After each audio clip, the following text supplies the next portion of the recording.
வணக்கம் மக்களே, நீங்க பார்த்துக்கிட்டு இருக்கிறது டிஎன் இன்ஃபோ பாண்டியர்களோட வரலாற்று சீரீஸ்ல எபிசோட் 2க்கு உங்களை வரவேற்கிறேன்.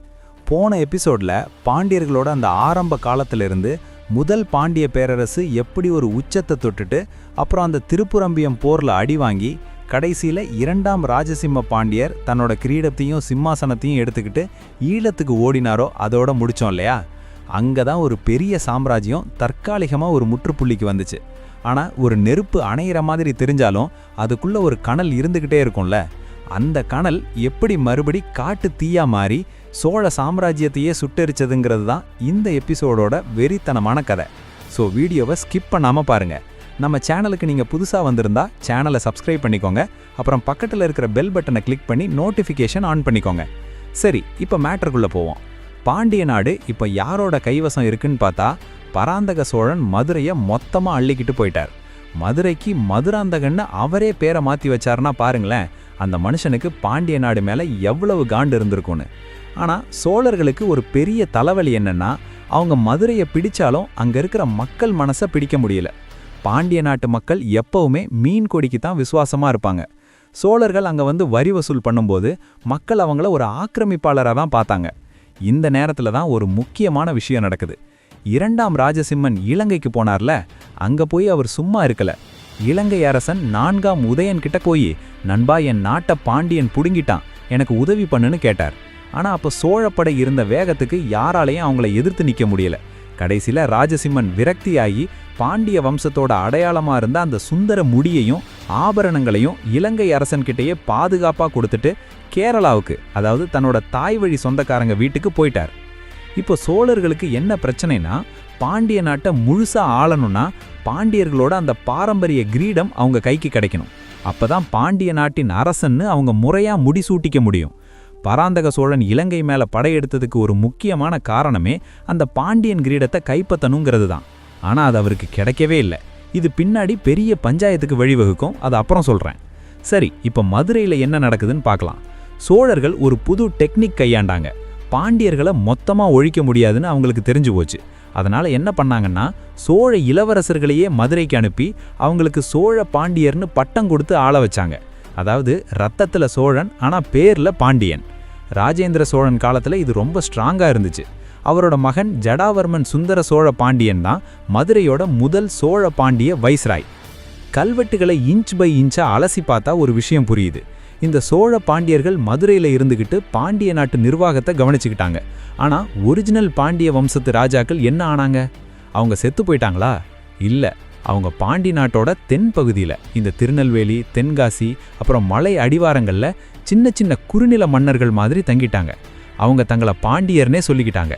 சோழர்களுக்கு இவங்க பெரிய தொல்லையாக இருந்தாங்க. அப்பப்போ காட்டுக்குள்ளேருந்து வந்து சோழ படைகளை தாக்கிட்டு மறுபடியும் மறைஞ்சிருவாங்க. ஒரு மாதிரி கொரில்லா வார்ஃபேர் மாதிரி வச்சுக்கோங்களேன். கிபி 10வது நூற்றாண்டுலேருந்து 12வது நூற்றாண்டு வரைக்கும் கிட்டத்தட்ட 200 வருஷம் பாண்டிய நாடு சோழர்களோட பிடியில தான் இருந்துச்சு. ஆனால் அந்த 200 வருஷத்துலையும் பாண்டியர்கள் ஒரு நிமிஷம் கூட சும்மா இல்லை. ஒவ்வொரு முறையும் சோழ நாட்டில் ஒரு பலவீனமான ராஜா வரும்போதெல்லாம் இவங்க மதுரையை பிடிக்க முயற்சி பண்ணிக்கிட்டே இருந்தாங்க. உதாரணத்துக்கு ராஜராஜ சோழன் காலத்தில் கூட அமரபுயங்கன் அப்படிங்கிற ஒரு பாண்டிய மன்னன் கலகம் பண்ணார். ராஜராஜன் அவரோட பெரிய படையை அனுப்பி அந்த கலகத்தை அடக்க வேண்டியிருந்தது. இதனால தான் ராஜராஜன் இலங்கையை பிடிச்சப்பவும் பாண்டியன் அந்த கிரீடத்தை எங்கே ஒளிச்சு வச்சிருக்கான்னு தேடி தேடி அலைஞ்சாரு. இப்போ ஒரு முக்கியமான கேள்வி வரும். பாண்டியர்கள் இவ்வளவு காலம் எப்படி தாக்கு பிடிச்சாங்க? அதுக்கு காரணம் அவங்களோட வேலைக்கார படைகள். இந்த படைகள் பாண்டிய மன்னருக்கு ரொம்ப விசுவாசமானவங்க. மன்னருக்காக உயிரையே கொடுப்பாங்க. பாண்டிய ராஜாக்கள் நாடு இழந்து காட்டில் இருந்தப்போ கூட இந்த வேலைக்கார படைகள் அவங்களுக்கு பாதுகாப்பாக இருந்துச்சு. இன்னொரு பக்கம் வணிகர்கள். பாண்டிய நாட்டு வணிகர்கள் கடல் கடந்து வாணிபம் பண்ணவங்க. அவங்க கிட்ட நிறைய செல்வம் இருந்துச்சு. அவங்க ரகசியமா பாண்டிய இளவரசர்களுக்கு நிதி உதவி பண்ணிக்கிட்டே இருந்தாங்க. ஏன்னா சோழர்களோட அந்த சென்ட்ரலைஸ்டு ஆட்சி முறை அவங்களுக்கு பிடிக்கல. காலம் உருண்டோடிக்கிட்டே இருக்கு. 12வது நூற்றாண்டோட பாதியில சோழர்களோட அதிகாரம் மெதுவா குறைய ஆரம்பிக்குது. 2ஆம் குலோத்துங்கன், 2ஆம் ராஜராஜன் காலத்துல சோழ பேரரசு கொஞ்சம் ஆட்டங்காண்டுது. இந்த கேப்ல பாண்டிய நாட்டில் ஒரு பெரிய உள்நாட்டு போர் வெடிக்குது. இதுதான் பாண்டியர்களோட மறுமலர்ச்சிக்கு ஆரம்ப புள்ளி. அந்த உள்நாட்டு போர் எப்படின்னா, ஒரு சாதாரண குடும்ப சண்டையா ஆரம்பிச்சு கடைசியில ஒரு பெரிய இன்டர்நேஷனல் பாலிடிக்ஸ் ரேஞ்சுக்கு போயிடுச்சு. கிபி 1166ல் மதுரையை ஆட்சி செஞ்சுட்டு இருந்தவர் பராக்கிரம பாண்டியர். அவருக்கு எதிராக தெற்கேருந்து கிளம்பினவர் குலசேகர பாண்டியர். இந்த குலசேகர பாண்டியர் யாருன்னா அந்த பழைய பாண்டிய வம்சத்தோட ஒரு முக்கியமான கிளை வழி வந்தவர். இப்ப மதுரை யார்கிட்ட இருக்கணுங்கிறது தான் அந்த ஈகோ யுத்தம். குலசேகர பாண்டியர் பயங்கரமான பலத்தோட மதுரையை சுத்து போடுறாரு. பராக்கிரம பாண்டியருக்கு நிலைமை சரியில்லைன்னு புரிஞ்சு போச்சு. உடனே அவர் என்ன பண்றாரு தெரியுமா? இலங்கை அரசன் மகா பராக்கிரம பாகு கிட்ட ஒரு தூது அனுப்புறாரு. நண்பா, என் நாட்டை குலசேகர பாண்டியன் புடுங்கிட்டான், எனக்கு உதவி பண்ணுன்னு கேட்கிறாரு. இலங்கை அரசனுக்கு இதுதான் சாக்கு. பாண்டிய நாட்டு மேலே கை வச்சா அங்கே இருந்து சோழர்களை காலி பண்ணலான்னு அவருக்கு ஒரு கணக்கு இருந்துச்சு. ஏன்னா சோழர்கள் அப்பப்போ இலங்கைக்குள்ளே புகுந்து அங்கே இருக்கிற புத்த விகாரங்களை இடிக்கிறதும் செல்வங்களை அள்ளிட்டு வர்றதுமா இருந்தாங்க. அதனால் பழிவாங்க இதுதான் சரியான நேரம்னு இலங்கை அரசன் லங்காபுர தண்டநாயகன் தலைமையில் ஒரு பெரிய கடற்படையை அனுப்பி வைக்கிறாரு. ஆனால் இங்கே தான் ஒரு ட்விஸ்ட்டு. இலங்கை படை வர்றதுக்குள்ளேயே குலசேகர பாண்டியர் மதுரையை பிடிச்சு பராக்கிரம பாண்டியரையும் அவரோட குடும்பத்தையும் மொத்தமாக போட்டு தள்ளிட்டாரு. இப்போ மதுரை குலசேகர பாண்டியர் கைக்கு வந்துடுச்சு. இலங்கை படை ராமேஸ்வரத்தில் வந்து இறங்குது. வந்தவங்களுக்கு தெரியுது யாரை காப்பாற்ற வந்தோமோ அவர் இப்போ உயிரோட இல்லைன்னு. ஆனால் அந்த தளபதி லங்காபுர தண்டநாயகன் சாதாரண ஆள் இல்லை.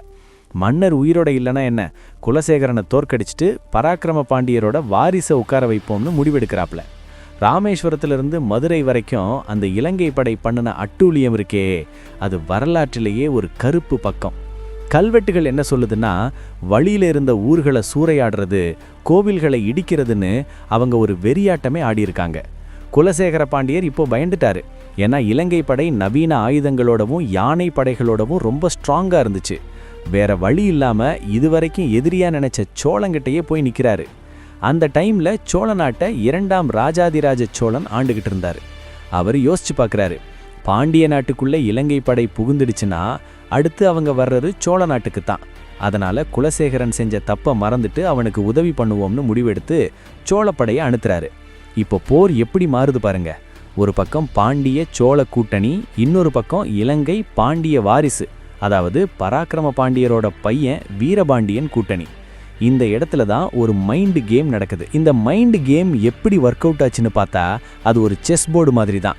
ஒரு பக்கம் இலங்கை படை ராமேஸ்வரம் வழியா உள்ள புகுந்து மதுரையை நோக்கி முன்னேறிக்கிட்டு இருக்காங்க. இன்னொரு பக்கம் சோழப்படைகள் அவங்கள தடுத்து நிறுத்த கிளம்பிட்டாங்க. இந்த இடத்துல சோழ தளபதி வேதவனம் உடையான் பல்லவராயன் பண்ண ஒரு காரியம்தான் வரலாற்றையே மாத்துச்சு. அவர் இலங்கை படைகளோட பலவீனத்தை நோட்டம் விட்டாரு. இலங்கை படைக்கு தேவையான சாப்பாடு, ஆயுதங்கள் எல்லாமே கடல் வழியா இலங்கையிலிருந்து தான் வரணும். பல்லவராயன் என்ன பண்ணாருன்னா, சோழர்களோட கப்பற்படையை வச்சு அந்த சப்ளை லைனை கட் பண்ணாரு. மதுரைக்கு பக்கத்தில் இருக்கிற பாண்டி கொடுமுடி அப்படிங்கிற இடத்துல ஒரு பயங்கரமான போர் நடக்குது. ஒரு பக்கம் இலங்கை தளபதி லங்காபுர தண்டநாயகன், இன்னொரு பக்கம் சோழ தளபதி பல்லவராயன். 2 பேரும் நேருக்கு நேர் மோதிக்கிறாங்க. இந்த போர்ல இலங்கை படைக்கு ஒரு பெரிய சிக்கல் வந்துச்சு. ஏன்னா இலங்கை படைக்கு பாண்டிய நாட்டோட நிலப்பரப்பு அந்த அளவுக்கு பரிச்சயம் இல்லை. ஆனால் சோழர்களுக்கும் குலசேகர பாண்டியரோட உள்ளூர் வீரர்களுக்கும் அங்கே இருக்கிற ஒவ்வொரு மறைவிடமும் அத்தப்படி. இலங்கை படை மதுரையை சுற்றி இருக்கிற பல கோட்டைகளை பிடிச்சிருந்தாலும் பல்லவராயனோட அட்டாக் அவங்கள நிலைகுலைக்க வச்சது. கடைசியில் இலங்கை படைகள் தோத்து ஓட ஆரம்பிச்சாங்க. இந்த இடத்துல கல்வெட்டுகள் ரொம்ப ஒரு குரூரமான சம்பவத்தை பதிவு பண்ணுது. தோத்து ஓடுன அந்த இலங்கை தளபதியோட தலையை வெட்டி அதை மதுரை கோட்டை வாசல்ல மற்றவங்களுக்கு எச்சரிக்கையா தொங்க விட்டாங்க. குலசேகர பாண்டியரை மறுபடி மதுரையில அரியணையில உட்கார வச்சாங்க சோழர்கள். சோழர்கள் செஞ்ச இந்த உதவி ஒன்றும் சும்மா இல்லை. குலசேகர பாண்டியர் சோழர்களுக்கு அடிபணிஞ்சிருக்கணுங்கிறது தான் டீல். நாங்க இல்லைன்னா உன்னை இலங்கை படை காலி பண்ணியிருக்கோம், அதனால நாங்க சொல்றதை தான் நீ கேட்கணும்னு சோழர்கள் ஒரு மறைமுகமான அழுத்தத்தை கொடுத்தாங்க. இது குலசேகர பாண்டியருக்கு ஒரு கட்டத்தில் ரொம்ப எரிச்சலை கொடுத்துச்சு. நம்மளோட சுதந்திரம் போச்சேன்னு அவர் நினைச்சாரு. இந்த நேரத்துல தான் அவர் ஒரு முட்டாள்தனமான காரியம் பண்றாரு. தன்னை எதிர்த்து வந்த அதே இலங்கை மன்னன் மகா பராக்கிரமபாகு கூட ரகசியமா பேரம் பேச ஆரம்பிக்கிறார். எனக்கு சோழர்கள் கொடுக்குற அழுத்தம் பிடிக்கல, நீங்க எனக்கு சப்போர்ட் பண்ணுங்கன்னு தூது அனுப்புறாரு. இதை மோப்பம் பிடிச்ச சோழ ஒற்றர்கள் ராஜாதிராஜ சோழன் கிட்ட விஷயத்தை கொண்டு போறாங்க. சோழர்களுக்கு பயங்கர காண்டு. உதவி செஞ்ச எங்களுக்கே அல்வா கொடுப்பியான்னு கோபமாகி உடனே ஒரு அதிரடி முடிவெடுத்தாங்க. மதுரையில அரியணையில இருந்த குலசேகர பாண்டியனை தூக்கி எரிஞ்சிட்டு யாருக்காக இலங்கை படை முதல்ல சண்டையிட்டதோ அந்த வீரபாண்டியனை, பராக்கிரம பாண்டியரோட பையனை கொண்டு வந்து அரியணையில உட்கார வச்சாங்க. இதுதான் பாலிடிக்ஸ். எங்களுக்கு யாரும் முக்கியம் இல்லை, எங்க பேச்சை கேட்கிறவன் தான் மதுரையில உட்காரணுங்கிறதுல சோழர்கள் தெளிவா இருந்தாங்க. ஆனா கதை இங்க முடியல. வீரபாண்டியன் மதுரையில உக்காந்ததும் அவருக்கும் சோழர்கள் மேல அதே காண்டு தான் வருது. அவரும் இலங்கை கூட கை கோக்குறார். சோழர்கள் மறுபடி கடுப்பாகி குலோத்துங்க சோழன் காலத்துல பெரிய படையை அனுப்பி வீரபாண்டியனை துரத்திட்டு விக்ரமபாண்டியன் அப்படிங்கிற ஒருத்தரை மதுரையில உட்கார வைக்கிறாங்க. இப்படி கிட்டத்தட்ட ஒரு 30-40 வருஷம் மதுரையில யாரு உட்காரணுங்கிறத தஞ்சாவூர்ல இருந்த சோழர்கள் தான் தீர்மானம் பண்ணாங்க. பாண்டிய நாடு ஒரு பொம்மை அரசாங்கம் மாதிரி ஆயிடுச்சு. ஆனா இந்த அசிங்கத்தையும் அவமானத்தையும் பாண்டிய நாட்டு இளைஞர்களும் அங்கிருந்த குறுநில மன்னர்களும் ரொம்ப கூர்மையா கவனிச்சுக்கிட்டு இருந்தாங்க. நம்மளோட பழைய வீரமும் கௌரவமும் எப்போ திரும்ப வரும்னு அவங்க ஏங்கிக்கிட்டு இருந்தப்போதான் அந்த வம்சத்துல ஒரு மாவீரன் பிறந்து வர்றார். அவர்தான் ஜடாவர்மன் குலசேகர பாண்டியன், கிபி 1190. இந்த ஜடாவர்மன் குலசேகர பாண்டியர் மற்றவங்கள மாதிரி அவசரப்படலை. அவருக்கு தெரிஞ்சிருந்தது, சோழன் இப்போ பலமா இருக்கான், அவனை இப்போ எதிர்த்தா நம்மளும் காலி ஆயிடுவோன்னு. அதனால அவர் ரொம்ப நிதானமா காய்களை நகர்த்தினார். முதல் வேலையா பாண்டிய நாட்டுக்குள்ள இருந்த சின்ன சின்ன பாளையக்காரர்கள், குறுநில மன்னர்களை தன் பக்கம் இழுத்தார். நமக்குள்ள சண்டை வேண்டாம், நம்ம பொது எதிரி சோழன், அவன் நம்ம நாட்டை ஆளக்கூடாதுன்னு அவங்களுக்கு ஒரு தெளிவை கொடுத்தார். மதுரை மீனாட்சி அம்மன் கோவில்ல இவருடைய காலத்து கல்வெட்டுகள் ஏகப்பட்டது இருக்கு. அவர் வெறும் வீரர் மட்டும் இல்ல, நிர்வாகத்திலையும் புலி. பாண்டிய நாட்டோட பொருளாதாரத்தை உயர்த்துறதுக்காக விவசாயத்துக்கு ரொம்ப முக்கியத்துவம் கொடுத்தார். ஏரிகளை வெட்டுறது, குளங்களை சீரமைக்கிறதுன்னு இறங்கினார். ஏன்னா ஒரு சாம்ராஜ்யத்தை உருவாக்கணும்னா கஜானாவில் காசு இருக்கணும்னு அவருக்கு தெரிஞ்சிருந்தது. அவர் கிட்டத்தட்ட 26 வருஷம் மதுரையை நிதானமா ஆட்சி செஞ்சார். ஆனா அந்த 26 வருஷமும் அவர் ஒரு எரிமலையை உள்ளுக்குள்ள அடக்கி வச்சுக்கிட்டு தான் இருந்தார். ஜடாவர்மன் குலசேகர பாண்டியருக்கு அப்புறம் ஒருத்தர் வர்றாரு. அவர்தான் சோழ சாம்ராஜ்யத்துக்கு எண்டுக்காடு போட்டவர். சோழர்கள் பாண்டிய நாட்டுக்கு என்னவெல்லாம் செஞ்சாங்களோ அதை அப்படியே திருப்பி கொடுத்தவர். அவர்தான் மாரவர்மன் சுந்தரபாண்டியன். இந்த மாரவர்மன் சுந்தரபாண்டியன் அரியணை ஏறினப்போ சோழ நாட்டை 3ஆம் குலோத்துங்க சோழன் ஆண்டுகிட்டு இருந்தார். அப்போ பாண்டியர்கள் சோழர்களுக்கு கப்பம் கட்டணுங்கிறது விதி. ஆனா மாரவர்மன் சுந்தரபாண்டியன் பதவிக்கு வந்ததும் முதல் வேலையா இனிமே சோழர்களுக்கு ஒரு காசு கூட கப்பம் கட்ட முடியாதுன்னு அறிவிச்சார். இது சோழர்களுக்கு விடப்பட்ட ஒரு நேரடி சவால். குலோத்துங்க சோழனுக்கு கோவம் தலைக்கேறுது. ஒரு சின்ன பாண்டிய பையன் நமக்கு கப்பம் கட்ட மாட்டேன்னு சொல்றானான்னு பெரிய படையை திரட்டிக்கிட்டு மதுரை மேல படையெடுக்க கிளம்புறார். ஆனா இந்த முறை மாரவர்மன் சுந்தரபாண்டியன் சும்மா இல்ல. அவர் பாண்டிய நாட்டு மக்களை ஒன்னா திரட்டி ஒரு பெரிய யுத்தத்துக்கு ரெடி பண்ணி வச்சிருந்தார். சுந்தர பாண்டியரோட படை சோழ படையை எதிர்கொண்ட விதம் இருக்கே, அது ஒரு மிமிக்ரி மாதிரி இருந்துச்சு. அதாவது சோழர்கள் முன்னாடி பாண்டிய நாட்டுக்கு என்னவெல்லாம் செஞ்சாங்களோ அதை அப்படியே திருப்பி செஞ்சார். சோழப்படை நிலை குலைஞ்சு போச்சு. குலோத்துங்க சோழனால பாண்டியர்களோட அந்த வேகத்தை தாங்க முடியல. ஒரு கட்டத்துல சோழப்படை பின்வாங்கி ஓட ஆரம்பிக்குது. சுந்தர பாண்டியர் அதோட நிறுத்திக்கல. மதுரையிலிருந்து உங்களை விரட்டுறது மட்டும் என் நோக்கம் இல்ல, உங்க கோட்டைக்கே வந்து உங்களை அடிக்கிறேன்னு சொல்லிட்டு சோழ நாட்டோட தலைநகரங்களான உறையூர் மற்றும் தஞ்சாவூரை நோக்கி தன்னோட படையை திருப்பினார். பாண்டிய படை தஞ்சாவூருக்குள்ள நுழையுது. மக்களே யோசிச்சு பாருங்க, ராஜராஜ சோழனோ ராஜேந்திர சோழனோ ஆண்ட அந்த புண்ணிய பூமியில பாண்டியர்களோட மீன் கொடி பறக்க ஆரம்பிக்குது. அங்க போன சுந்தர பாண்டியர் செஞ்ச ஒரு காரியம் இன்னைக்கும் கல்வெட்டுகள்ல ரொம்ப ஆச்சரியமா பேசப்படுது. தஞ்சாவூர்லையும் உறையூர்லையும் இருந்த சோழர்களோட மாளிகைகளை இடிச்சு தரமட்டமாக்குனார்.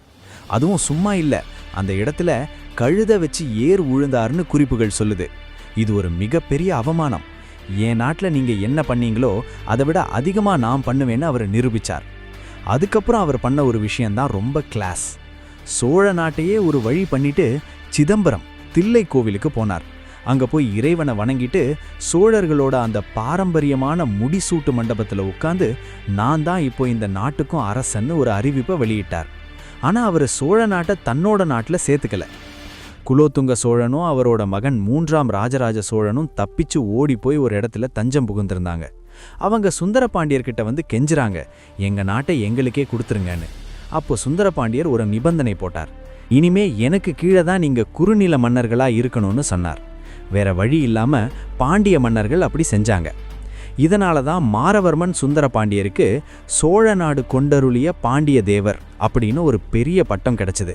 அதாவது சோழ நாட்டை பிடிச்சு அப்புறம் அதை தர்மமா அவங்களுக்கே திருப்பி தந்தவர்னு அர்த்தம். ஆனா இந்த இடத்துல ஒரு புது வில்லன் என்ட்ரி ஆகிறார். அது யாருன்னா ஹொய்சாளர்கள். இவங்க கர்நாடகா பகுதியை சேர்ந்தவங்க.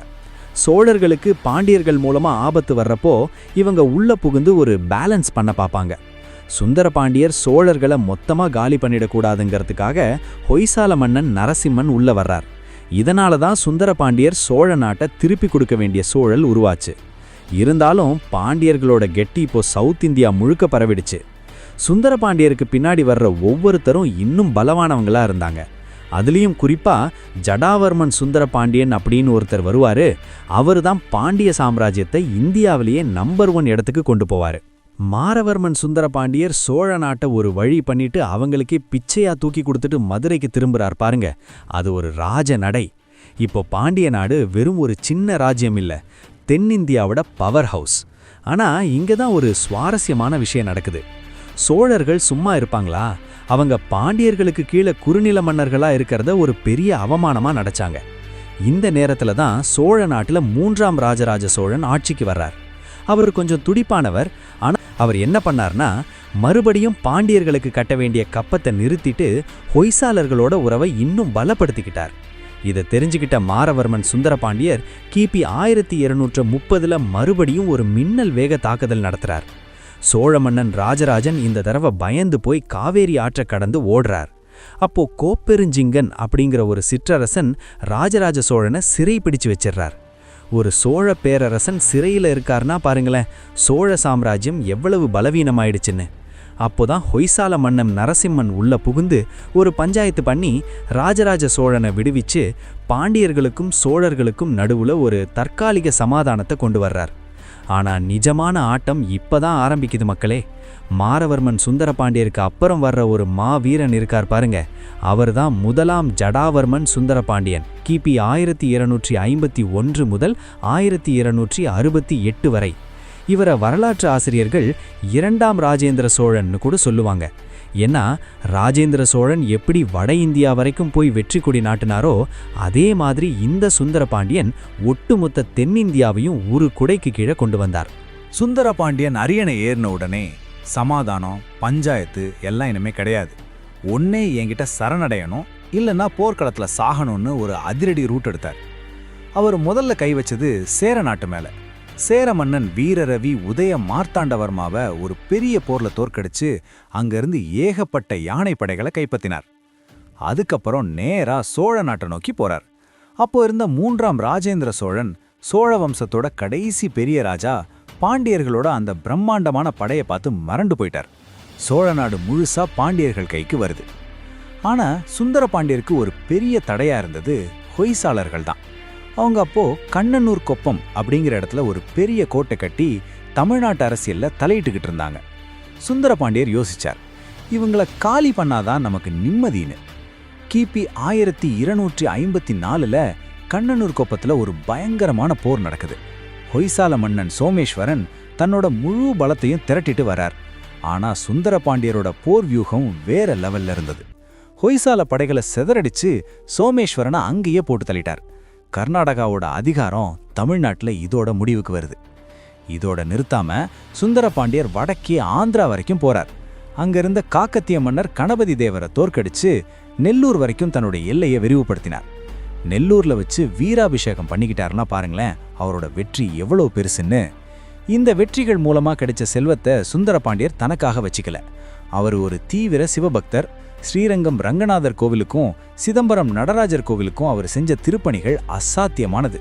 ஸ்ரீரங்கம் கோவிலோட விமானத்துக்கு தங்க தகடு போர்த்தினது இவர்தான். அதனால தான் இவருக்கு பொன்வேய்ந்த பெருமாள் அப்படின்னு ஒரு சிறப்பு பெயர் உண்டு. சுந்தர பாண்டியரோட காலத்துல மதுரை ஒரு சர்வதேச வணிக மையமா மாறுது. அரேபியாவிலிருந்து ஆயிரக்கணக்கான குதிரைகள் பாண்டிய நாட்டுக்கு இறக்குமதி செய்யப்படுது. மார்க்கோ போலோ போன்ற வெளிநாட்டு பயணிகள் பாண்டிய நாட்டோட செல்வத்தை பார்த்து வியந்து போய் உலகிலேயே பணக்கார நாடு இதுதான்னு தன்னோட குறிப்புகள்ல எழுதியிருக்கார். பாண்டிய சாம்ராஜ்யம் இப்போ ஒரு இமாலய உச்சத்துல இருக்கு. ஆனா ஒரு சாம்ராஜ்யம் உச்சத்தை தொட்டா அங்கிருந்து ஒரு வீழ்ச்சியும் ஆரம்பிக்கும்ல. அந்த வீழ்ச்சி போர்னால வரல, ஒரு குடும்ப சண்டைனால வந்துச்சு.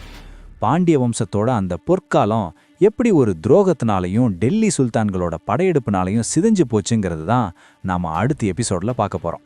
இந்த எபிசோடோட உங்களோட கருத்துக்களை கமெண்ட்ல மறக்காம சொல்லுங்க. அண்ட் அடுத்த எபிசோட் வரைக்கும் வெயிட் பண்ணுங்க. நம்ம சேனல்ல நீங்க சப்ஸ்கிரைப் பண்ணாம வீடியோ பார்த்துட்டு இருக்கீங்க அப்படின்னா சப்ஸ்கிரைப் பண்ணிக்கோங்க. அப்படியே பக்கத்தில் இருக்க பெல் பட்டனை கிளிக் பண்ணி நோட்டிஃபிகேஷனை ஆன் பண்ணி வச்சுக்கோங்க.